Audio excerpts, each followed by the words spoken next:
आपका MP news TV पर। मैं हूं निधि आपके साथ और बात करने वाले हैं हम कुछ राजनीतिक हलचलों की, क्योंकि राजस्थान में एक नया सियासी घमासान देखने को मिल रहा है और लेकिन इसका जो है एमपी से भी कनेक्शन है। इसीलिए ये मुद्दा लेकर हम हाजिर हैं आपके सामने। आपको बता दें कि कुछ अरसे पहले ही जैसा कि हमने एमपी में एक बड़ा पॉलिटिकल ड्रामा देखा, जिसका नतीजा ये हुआ कि सत्ता में आ गई शिवराज सरकार। कुछ ऐसा ही अब राजस्थान में भी देखने को मिल रहा है, कुछ ऐसा ही सीन वहां पर भी चल रहा है। आपको बता दें कि राजस्थान में डिप्टी सीएम सचिन पायलट नई पार्टी की घोषणा करने जा रहे हैं। ना बीजेपी ना कांग्रेस, अब वो तीसरा ही मोर्चा खोलने जा रहे हैं। ऐसे में राजस्थान में भी काफी राजनीतिक हलचलें देखने को मिल रही है। कहा जा रहा है कि राजस्थान में सचिन पायलट अब उसी भूमिका में है जैसा कि मध्य प्रदेश में ज्योतिरादित्य सिंधिया नजर आ रहे हैं। बड़ी बात यह भी है कि ज्योतिरादित्य सिंधिया और सचिन पायलट काफी करीबी दोस्त हैं। अब कुल मिलाकर चर्चाएं इतनी सारी है, लेकिन इसका कंक्लूजन क्या है ये हम जानने की कोशिश करेंगे। अधिक जानकारी के लिए आइए सीधे जुड़ते हैं हमारे संवाददाता संदीप से। संदीप, बताएं क्या कुछ अपडेट चल रही है राजस्थान के पॉलिटिकल सीन को लेकर। बिल्कुल निधि, देखिए कि जिस तरीके से मध्य प्रदेश में सियासी उठापटक देखने को मिली थी और जिस तरीके से ज्योतिरादित्य सिंधिया ने मध्य प्रदेश की कमलनाथ सरकार को ध्वस्त करके मध्य प्रदेश में भाजपा की सरकार बनाई थी, उसी तरीके से अब कहीं ना कहीं राजस्थान में वो नज़ारा देखने को मिल रहा। जिस तरीके से ज्योतिरादित्य सिंधिया ने एमपी में बगावत की थी, ठीक उसी तरीके से राजस्थान के सिंधिया बन रहे हैं सचिन पायलट, क्योंकि पायलट दिल्ली में जा चुके हैं, दिल्ली में डेरा डाल चुके हैं, कहीं ना कहीं गहलोत सरकार से जो है बगावत कर चुके हैं। और जिस तरीके से उन्होंने दिल्ली में डेरा डाला है, कहीं ना कहीं ये संकेत है कि मध्य प्रदेश राजस्थान की जो सरकार है वो जो है कमज़ोर नज़र आ रही है। जिस तरीके से उन्होंने गहलोत सरकार का जो विमान हाईजैक किया है पायलट ने, तो उसको लेकर चर्चाओं का बाजार गर्म है। लेकिन बड़ी बात यह है कि मध्य प्रदेश कनेक्शन इससे जुड़ा हुआ है, क्योंकि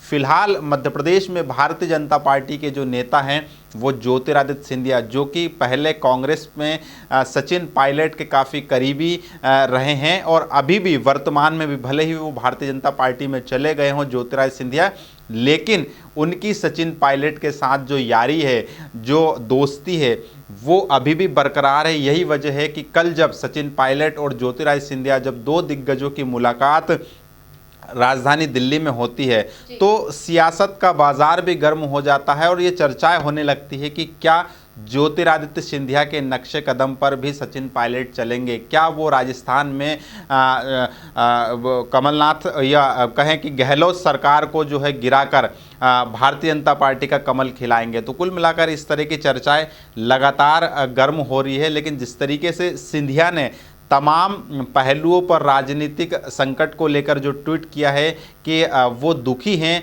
कि सचिन पायलट को कांग्रेस दरकिनार कर रही है, कांग्रेस में जो है अनुभव और कांग्रेस में जो है टैलेंट यानी कि प्रतिभा और काबिलियत की क्षमता नहीं है, उसे भांप नहीं पाती है। यही वजह है कि सिंधिया सचिन पायलट के साथ जो अन्याय गहलोत सरकार में किया जा रहा है, क्योंकि जिस तरीके से उनका कहना है कि उनकी सुनवाई नहीं होती है, बार बार जो है उनके विधायकों को नोटिस दिए जा रहे हैं, आरोप लगाया जा रहा है, पूछताछ की जा रही है और कहीं ना कहीं सरकार में सचिन पायलट की सुनवाई नहीं होने से और उनके जो समर्थक विधायक हैं उनको मंत्री नहीं बनाए जाने से लगातार सचिन पायलट हमेशा नाराज रहे हैं। और जब राजस्थान में सरकार बनी थी कांग्रेस की, तभी से जो है तनातनी देखने को मिल रही है। लेकिन अब जो है ये मामला काफ़ी बढ़ गया है। सचिन पायलट लगातार अब मोर्चा खोले हुए हैं गहलोत सरकार के खिलाफ और जिस तरीके से सीएम हाउस में बैठकें हुई है,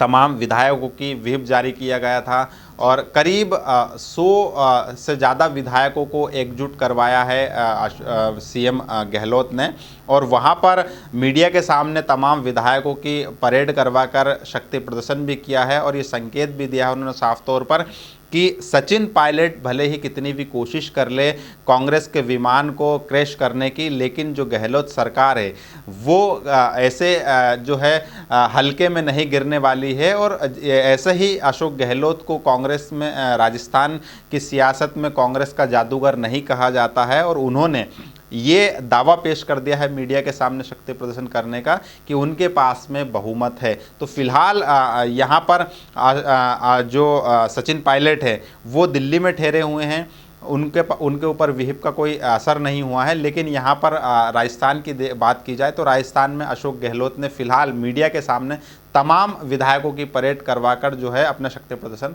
कर दिया है। जी, तो कुल मिलाकर कुछ बातें यहाँ पर जरूर साफ हो गई है, जैसे कि एमपी में सिंधिया के साथ हुआ, जैसे शुरुआत से उन्हें लगता आ रहा था कि उन्हें साइडलाइन किया जा रहा है। कुछ ऐसा ही देखने को मिल रहा है राजस्थान में सचिन पायलट के साथ। उन्हें भी ये माना जा रहा है कि उतनी अहमियत नहीं मिल रही है जितने वे अनुभवी है या जितनी वे काबिलियत रखते हैं।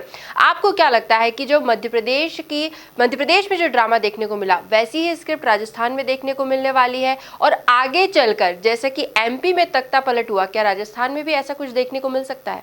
बिल्कुल, देखिए निधि की मध्य प्रदेश और राजस्थान की सियासत की जो कहानी है वो काफ़ी मिलती जुलती नज़र आ रही है। अगर मध्य प्रदेश की बात करें तो मध्य प्रदेश में भी लगातार ये कहा जा रहा था कि कमलनाथ सरकार अल्पमत में है, और जिस तरीके से एक विधानसभा में जब एक विधायक पारित किया गया है, विधेयक एक प्रस्ताव रखा गया है, उस पर जब वोटिंग हुई तो उस दौरान कमलनाथ सरकार ने अपना दावा पेश किया था और बीजेपी को तमाम जो दावे थे उनको एक तरीके से करारा जवाब भी दिया था, और कई वोट जो है जो एक समर्थन था, जो बहुमत था, उससे कहीं ज़्यादा वोट कमलनाथ सरकार के समर्थन में पड़े थे। और उस टाइम बीजेपी के 2 विधायक थे वो कमलनाथ अपने पाले में भी ले आए थे। ये मध्य प्रदेश की सियासत में नज़ारा देखने को मिला। लेकिन उसके कुछ दिनों बाद या कुछ महीनों बाद होली के समय पर यह नज़ारा देखने को मिलता है कि कमलनाथ सरकार की रंग में भंग कौन मिलाता है? ज्योतिरादित्य सिंधिया।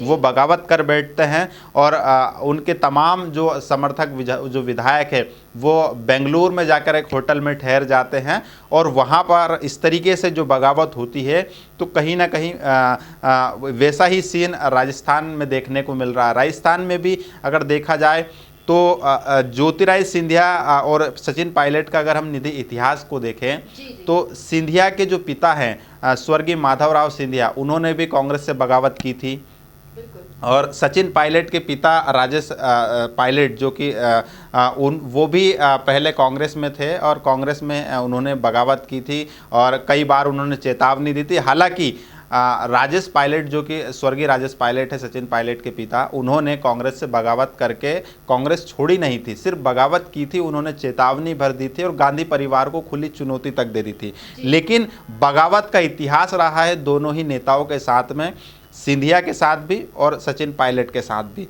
अब जो सियासी सीन नज़र आ रहा है राजस्थान का वो ठीक मध्य प्रदेश के जैसा ही है। मध्य प्रदेश में भी जिस तरीके से कमलनाथ सरकार ने अपना बहुमत साबित किया था, ठीक उसी तरीके से फिलहाल गहलोत सरकार भी अपना बहुमत साबित करने में सफल हो गई है। मीडिया के सामने तमाम विधायकों को जो है परेड करवाई है उन्होंने। ये 107 विधायकों का समर्थन पत्र भी दिखाया है, विक्ट्री साइन दिखाकर जो है तमाम नेता नज़र आए हैं। और जिस तरीके से यानी बात करें जो हलचल मची है, ये संकेत देता है निधि कि कुछ ना कुछ तो चल रहा है कांग्रेस में, कुछ ना कुछ तो नाराज़गी है, जिसकी वजह से ही गहलोत जो सचिन पायलट है वो दिल्ली में जाकर बैठे हैं। और सरकार कमज़ोर जब नज़र आती है तो 3 दिग्गज नेता रणदीप सुरजेवाला और सहित तमाम जो 3 नेताओं को कांग्रेस का आला कमान जयपुर में भेजता है। यहाँ पर बात करने का रास्ता निकाला जाता है। फिर सचिन पायलट के खेमे के कुछ विधायक सीएम हाउस पहुंचते हैं और विधायक दल की बैठक में शामिल होता है। तो कुल मिलाकर हम कह सकते हैं कि फ़िलहाल यहाँ पर अशोक गहलोत ने अपना जो सियासी अनुभव है उसके जो है चलते जो गहलोत सरकार को गिराने की जो कवायदें चल रही थी, जो सचिन पायलट का जो एक प्रेशर देखने को मिल रहा था, तमाम इन समीकरणों के बीच में अशोक गहलोत ने अपने अनुभव की बदौलत से जो है बाजी को पलट दिया है। और पायलट का जो एक कहे हम कि एक जो प्लान था वो कहीं ना कहीं क्रैश कर दिया है अशोक गहलोत ने फ़िलहाल तो। लेकिन अभी यहाँ पर बात करें तो सचिन पायलट की तरफ से कोई ऐसा आधिकारिक बयान नहीं आया है कि उनके पास विधायक नहीं है। उनका दावा है कि 25 विधायक उनके संपर्क में हैं, उनके साथ में हैं, और ऐसे में ये दावा कहता है कि कहीं ना कहीं कुछ तो गड़बड़ है। और जिस तरीके से वो दिल्ली से अभी तक नहीं लौटे हैं जयपुर, और ना विधायक दल की बैठक में शामिल हुए, ना ही उन्होंने अशोक गहलोत से किसी प्रकार की कोई बात की है, ना ही आलाकमान की बातों से वो राजी हुए हैं, तो फिलहाल अभी सचिन पायलट के जो पत्ते हैं वो खुलना बाकी है। फिलहाल देखना दिलचस्प भी होगा कि क्या ये जो सचिन है उनका जो विमान है वो किस तरीके से जो है टेक ऑफ होता है, कैसे सिंधिया के साथ वो जो है दोस्ती निभाते हैं। क्या सिंधिया जो है अगर भारतीय जनता पार्टी का आलाकमान अगर राजस्थान में ऑपरेशन लोटस शुरू करता है, जिस तरीके से गहलोत सरकार कमज़ोर हो रही है, तो क्या आलाकमान के निर्देश पर ज्योतिरादित्य सिंधिया सचिन पायलट से बातचीत करेंगे, सचिन पायलट को भारतीय जनता पार्टी के दामन में लेकर आएंगे, क्या पायलट जो है सिंधिया के साथ अपनी दोस्ती निभाएंगे? ये तमाम जो सवाल है वो सियासत में अभी भी गूंज रहे हैं निधि, और लगातार लोगों को भी ये लग रहा है कि सचिन पायलट और सिंधिया के बीच में अगर मुलाकात हुई है तो जाहिर तौर पर कोई ना कोई तो खिचड़ी पकी होगी, कोई ना कोई तो बात हुई होगी, क्योंकि जिस तरीके से बात की जाए तो कहीं ना कहीं ये लगातार देखा जा रहा है कि फिलहाल जो भी उठापटक चल रही है निधि, इसके बीच में भारतीय जनता पार्टी अभी एक्टिव नहीं हुई है। तो कहीं ना कहीं बीजेपी कोई रिस्क नहीं लेना चाहती, बीजेपी तमाम हथियार अपने हाथ में लेना चाहती है और उसके बाद ही वो वॉर करेगी। जी, तो कुछ संकेत हमें इतिहास से मिल रहे हैं, लेकिन वर्तमान परिस्थितियां जो है वो भी काफ़ी कुछ बयां कर रही है। पार्टी कार्यकर्ताओं की, या यूं कहे सिंधिया और पायलट की नाराजगी जो है वो भी जग जाहिर है। लेकिन ऐसे में अभी हम ये कह सकते हैं कि पिक्चर अभी बाकी है, काफ़ी दिलचस्प ट्विस्ट अभी भी हमें देखने को मिल सकते हैं, और आने वाला वक्त काफ़ी निर्णायक मोड़ लेकर आ सकता है राजस्थान की सियासत में। खैर, जो कुछ भी होगा वो अपडेट्स हम आप तक ज़रूर पहुँचाएंगे। फिलहाल संदीप जी, बहुत बहुत शुक्रिया हमसे जुड़ने के लिए और ये जानकारियाँ हमसे साझा करने के लिए। MP न्यूज़ पर अन्य खबरें लगातार जारी है, बने रहिए हमारे साथ, देखते रहिए MP न्यूज़। धन्यवाद। MP की नब्ज, MP का हाल, मध्य प्रदेश की हर खबर MP न्यूज़ TV के साथ। लगातार खबरों के लिए सब्सक्राइब करें हमारा YouTube channel MP news TV। Latest updates के लिए बेल आइकन दबाना जरा भी न भूलें।